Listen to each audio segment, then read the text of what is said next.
እዚህ ጋር በዚህ በኩል ነው ያለ እዚህ ጋር አለ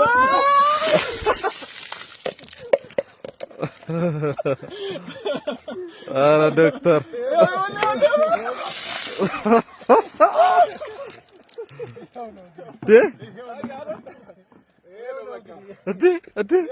ታስቦበት ነው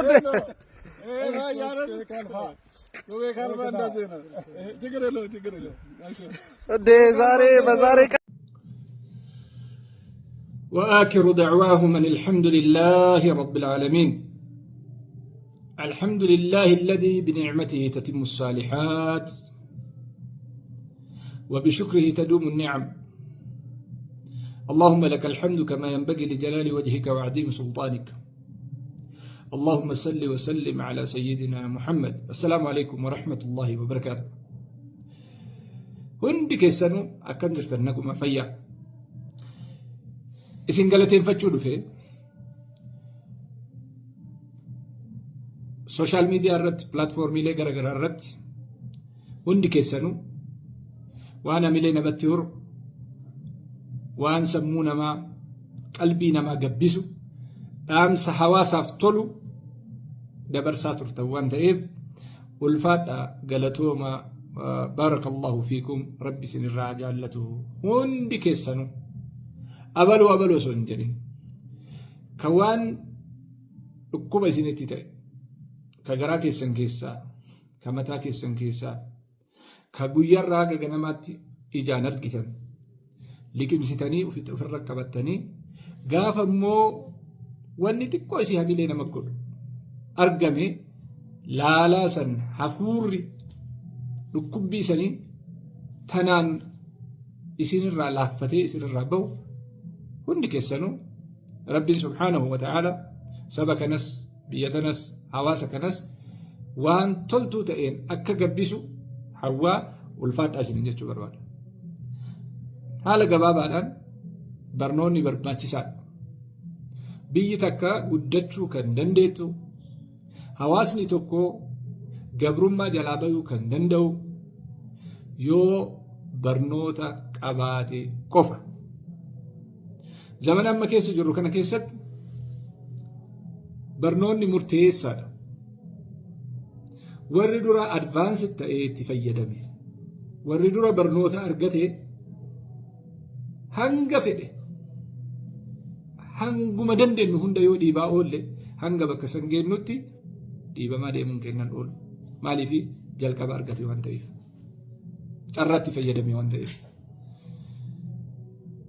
أسرى دابدي أم سلام قفن آمي ديما ججا توك درجة سكينة لفا أولف تيو فنن كيسن يرو مراسا أما تجبابا برنوتا كيسن الرتي جمتني أفدرتي بهورتي وسو كرو ركعتني بريدا نمني وقا سدي وقا أفر أف قبرومسي ركو كيسا بهي ميدا كيسا بهيت وقا فرتما أتشبودا بلسان جرات هنتاني تانان وقا فرتما ركو كيسا ديما ركو همتشا فرمان ندوفتو كل انجر كناب يرو كيسان سوشال ميديا الرتي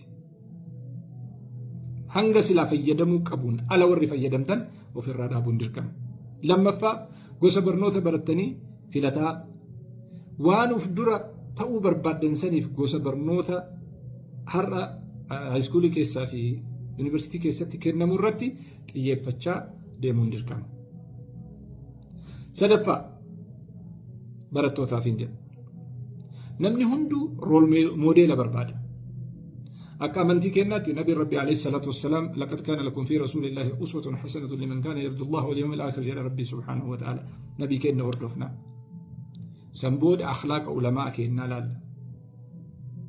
علماء رباني علماء يوئس أرغن آخرة يادة كيوئس أرغن صدار ربي نمتي ملتو جاتشان كنين وردفا دوكا ديم كراني مو بكمال تركتكم على محجة البيضاء ليلها كنهارها لا يزيغ عنها إلا هالك كرا نبي ربي عليه الصلاة والسلام نتي منيجر أخلاق أدب مو ka aadaa, ka gosaa, ka firaa, ka biyyaa, safuu ka ittiin guddanne qabna waan ta'eef hundaa waan shari'aa waliin dhimmi qabannee deemna jechaadha.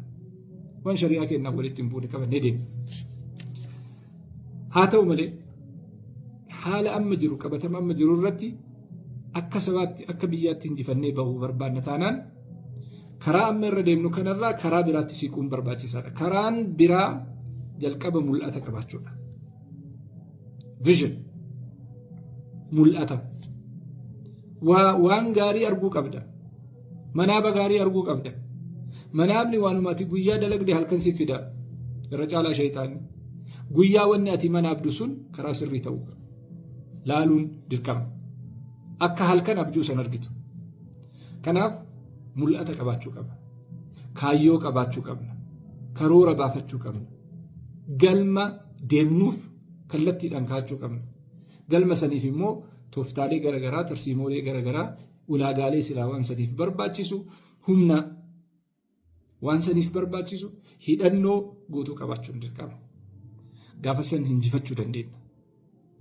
Gadi teenyee eessaa kaane amma eessa jirra?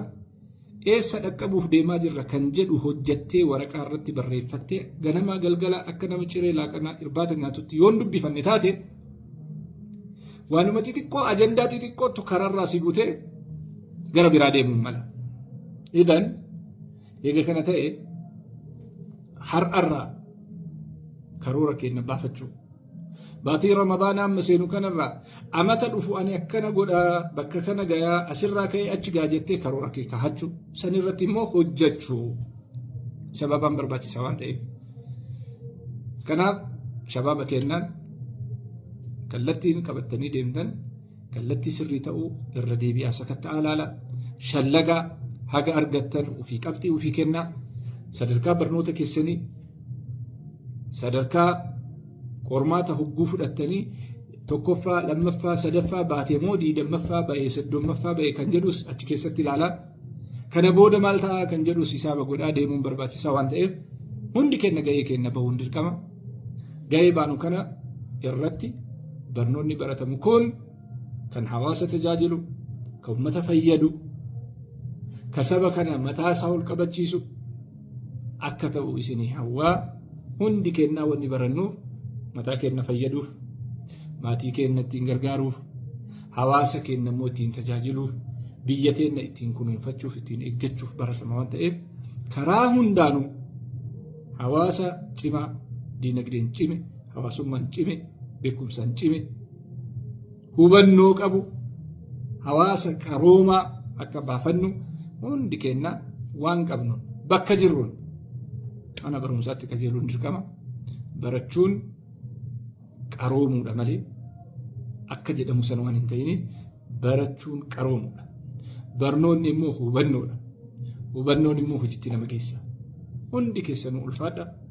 Hundi keessanuu abboon, hawwan, obboleeyyan, obboleettiin, shamarran, ijoolleen hunduu ka caalimaas ka du'aayii godhaa jirtus hundi keessanuu wanni dhaamsa kana dabarsuu bitaa mirgaan irratti hirmaachuu bira ga'e madaa qabna waan ta'eef bakka san cabsinee darbuu keenya argisiisuuf waan ta'eef dhagaa nutti darbamu hunda mana ittiin haa ijaarannu muka nu jala gannaqan hunda garii utubaa garii dagalee haa godhannu.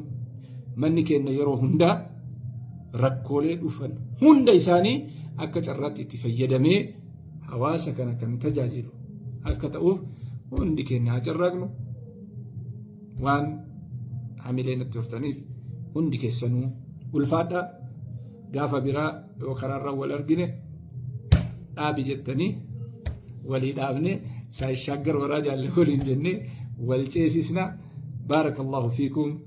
Baay'ee isin galatoomfadha.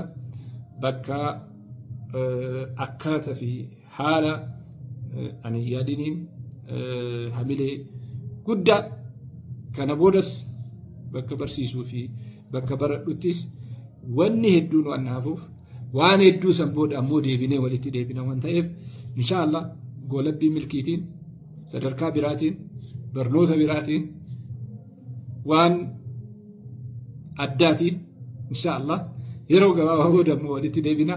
السلام عليكم ورحمة الله وبركاته.